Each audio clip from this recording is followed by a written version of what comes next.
Yo,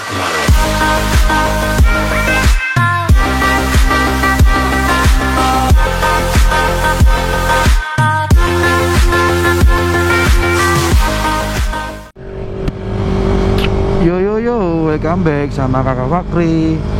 Sekarang hari Rabu tanggal 20 berapa? 24 ya. Jam 7.59 menit. Jam 8 lah ya, jam 8 malam. Ini gue lagi night riding. Apa ya? Karena kan besok libur nih. Besok kan libur tanggal merah. Jadi ya night riding lah, gue udah lama nih gue gak pakai Mito karena selama kemarin kalau kalian lihat video gue yang gue pakai NMAX itu kan gue pinjemin sama seminggu tuh. Gue pakai NMAX itu gue dipinjemin sama seminggu. Terus pas gue ke Jakarta gue juga naik CBR.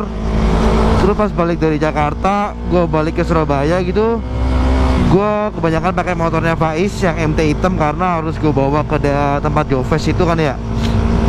Nah ini kayaknya nggak pertama kali sih, tapi ya gue masih kangen-kangen aja sama Mito karena udah lama aja gue nggak pakai Mito kan ya.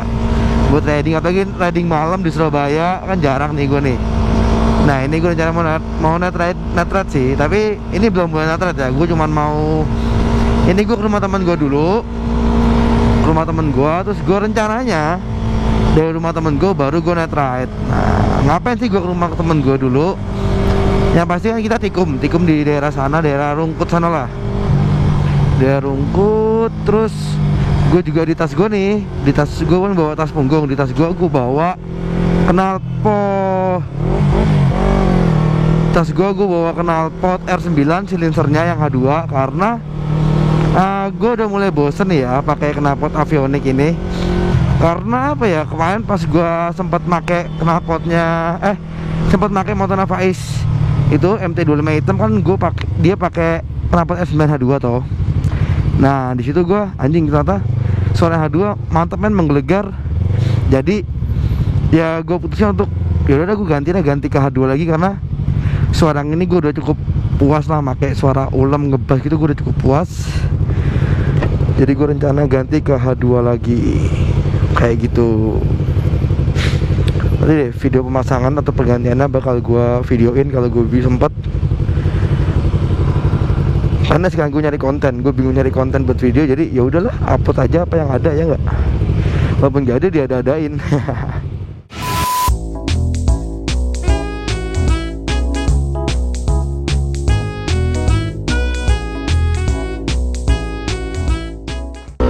Halo guys, jadi kemarin pas ganti ganti silinser dari Avionics ke H2, gue lupa videoin karena ya gitu, gue terlalu fokus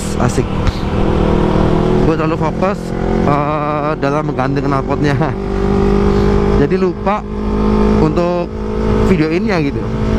Malah tapi kayaknya di video juga nggak penting-penting amat karena kan ya udah cuman silinser doang kan, bukan full system, jadi gampang lah kalau silinser doang.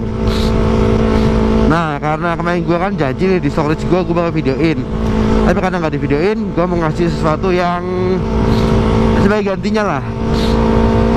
Jadi di sini kan ini gue mau OTW menuju Beratang, gue mau beli spare part motor lah, part motor untuk Mito. Nah sembari perjalanan gue pengen bahas kenapa sih gue pakai knalpot aftermarket, knalpot racing, knalpot brong, knalpot tidak standar. Di sini gue pengen bahas itu. Oke, gue sadar. Kan gue pernah dulu pas gue punya H2 kan, gue iseng nyobain pakai DB meter di HP. Kondisi rumah sepi gitu kan, gue lihat berapa sih DB nya H2 nih, ternyata melebihi ambang batas suara yang ditentukan dari undang-undang gitu kan ada aturannya nih, gue lupa undang-undang tahun berapa. Pokoknya untuk 250 cc sekian gitu ambang batasnya sekian, berapa dB, 90 apa 83 gitu, gue lupa, pokoknya sekitar gitu deh. Nah pas gue coba di H2 tuh suaranya melebihi ambang batas tersebut. Tadi gue itu udah nggak lampu merah ya. Nah dengan mengetahui bahwa R9H2 ini melebihi ambang batas suara yang ditentukan, ya gue harus siap dengan konsekuensi bahwa gue bakal ditilang ketika ada razia gitu kan. Ya gue menerima itu, ya gue siap dengan apa yang gue lakukan dan gue siap dengan konsekuensinya gitu. Asalkan as long as asik ketika gue dirazia, yang polisi yang merazia gue tuh bawa alat pengukur dB atau dB meter. Jadi kita sama-sama tahu gitu, jangan asal kenapa tuh nggak standar gue tilang. Gue nggak mau, gue bakal debat di situ. Kecuali polisinya pakai bawa alat dB meter dan kita sama-sama ngitung gitu, kita sama-sama memeasurekan berapa sih angka dB knalpot gue gitu kan. Kalau emang lebih batas, oke, gue berhak, gue bersedia ditilang gitu, karena emang gue menyadari gitu kan. Oke, gue ke poin utamanya ya. Gue sambil nyari Bank Mandiri soalnya nih, ATM. Gue lanjut lagi nih. Wih, moge-moge. Kenapa sih kok gue sampai segitunya pengganti knalpot sampai bersedia untuk ditilang? Karena tahu sendiri kan H2 ini kan suaranya keras gitu kan, pasti malah memancing dan segala macam gitu. Ini salah satu alasan gue kenapa gue ganti knalpot, yaitu yang pertama, bukan yang pertama sih kayaknya, ya cuman oke lah, di luar orang bilang supaya bunyi, supaya keren, supaya kedengaran 2 silindernya gitu kan. Oke, itu salah satu alasan gue. Terus yang kedua mungkin karena nambah performa, atau karena knalpot alternate kan lebih enteng daripada knalpot ori yang dimana ada katalisnya segala macam. Oh, gue lupa ada Mandiri di sini.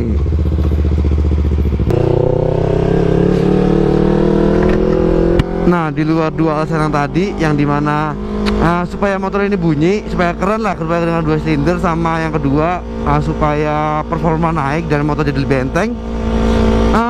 Alasan utama yang bikin gue ganti knalpot adalah buat safety gue sendiri dan safety orang lain. Kenapa gue bisa bilang gitu? Karena anggap aja contohnya gini deh, gue di jalan ya sering lah, bukan sering juga, pernah lah tersulut emosi atau mungkin ternapsu, asik, terkuasai nafsu untuk ngebut di jalan gitu kan. Kalau misalnya lu ngebut di jalan pakai knalpot ori, yang ada itu bahaya. Kenapa bahaya? Karena ntar dulu, gue nunggu lampu merah dulu karena kacamata gue ngembun.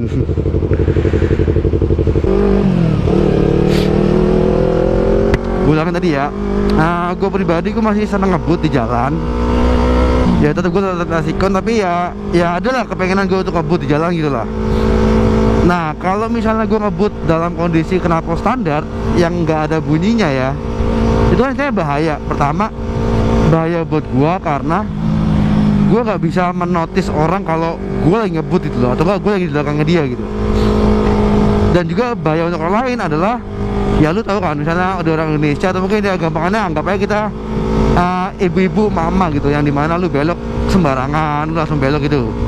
Nah, kalau gua pakai knalpot brong atau racing kayak gini kan, seenggaknya si oknum tersebut kan notice kalau gue lagi di belakang, karena knalpot gue di belakang tuh suaranya kedengeran gitu, gitu kedengeran.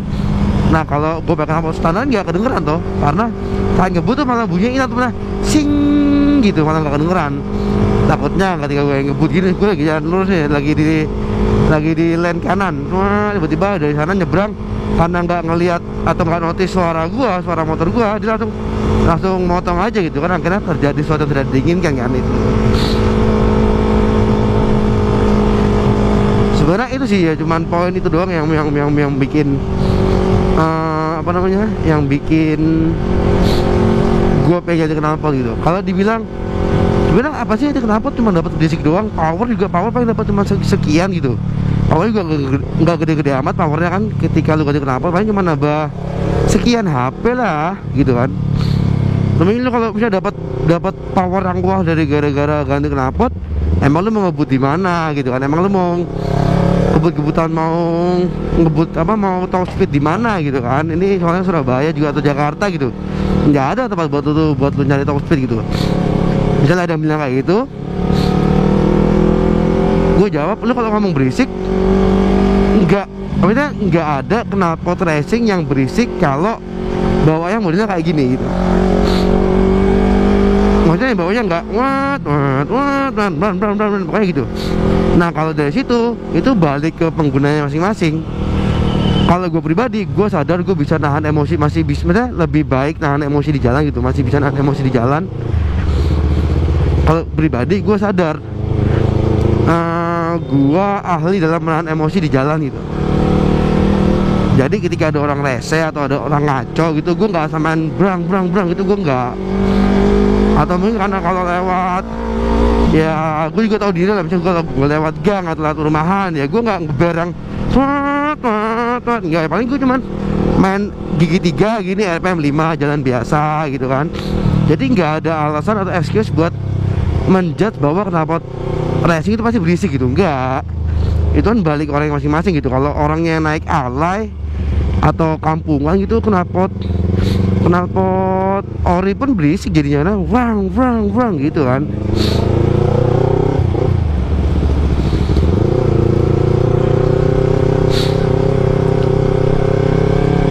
Atau kalau ada yang bilang bahwa knalpot racing malah merusak mesin, itu gue nggak percaya. Karena MT gue setahun ini pakai knalpot racing terus kan, 16.000 km pakai knalpot racing, dan alhamdulillah fine aja gitu, nggak ada penyakit yang berarti gitu. Asal knalpot yang dibeli researchnya bener, nggak beli KW, nggak beli yang abal-abal gitu, cuman asal tempel merek. Kenapa gue beli Airline ini? Karena gue tahu di Airline Indonesia kan termasuk salah satu brand yang gede, dan pasti researchnya juga boleh dipertanggungjawabkan, bisa dipertanggungjawabkan gitu, nggak asal riset, nggak asal bikin knalpot, nggak asal nekuk gitu. Jadi paling penting sih nggak nempel brand orang gitu kan, dia tetap pakai nama Airline Racing Generation gitu. Jadi kalau dibilang knalpot racing ngerusak motor, enggak juga sih ya. Ya asal balik tadi gue bilang, kalau lu belinya knalpot yang abal-abal, gue nggak berani jamin gitu. Karena kalau beli knalpot dengan merek terkenal, dengan dengan nama yang sudah well known di masyarakat gitu, dan lu udah tahu kiprahnya di Indonesia gitu, ya why not gitu. Terus juga ada poin-poin satu yang agak penting sih ya. Tapi buat gue sih oke, karena knalpot yang gue pilih ini R9 H2 nih menambah kegantengan motor MT25, asik. Karena gitu, bahannya titanium, misalnya ada biru-biru kan keren, terus juga bentuknya tuh nggak gede-gede banget, gimana gitu. Ya keren aja. Tapi itu selera sih. Yang gue utarakan yang paling pentingnya tadi sih, yang safety, for my own safety and safety semuanya gitu. Maksudnya nggak gue doang gitu. Misalnya anggapannya juga apa yang gampangnya gini, misalnya oke, kita nggak bahas ngebut ya, misalnya gue lagi jalan di sebelah kiri nih, dan kiri kan sama-sama ada 2 jalur nih kiri nih, tiba-tiba nih motor yang di kanan nih motong gua tanpa ngasih lampu sen gitu kan, gue bisa blayer atau mungkin apa ya gitu, supaya orang tahu kalau di belakang tuh ada motor gitu, ada gua. Sedangkan kalau misalnya gua klakson, ya lu tau sendiri kan, misalnya klakson ini klakson ori gue masih. Terus juga kebanyakan orang di Indonesia, naik mobil tuh, kalau naik mobil kan pasti dengerin lagu gitu kan, jadi nggak kedengeran. Jadi ya gue better untuk ngeblayer daripada ngeklakson. Kalau ada orang yang ngaco, yang asal motong atau mungkin asal nutup jalan atau apa gitu, karena pasti lebih noticeable daripada klakson. Ini karena gue udah mau sampai tempat bengkelnya, jadi video sampai sini aja ya. Semoga apa yang gue sampaikan nggak ada salah kaprah, nggak ada miskomunikasi, nggak ada miskomunikasi. So, I'm Fakri and signing out, bye bye.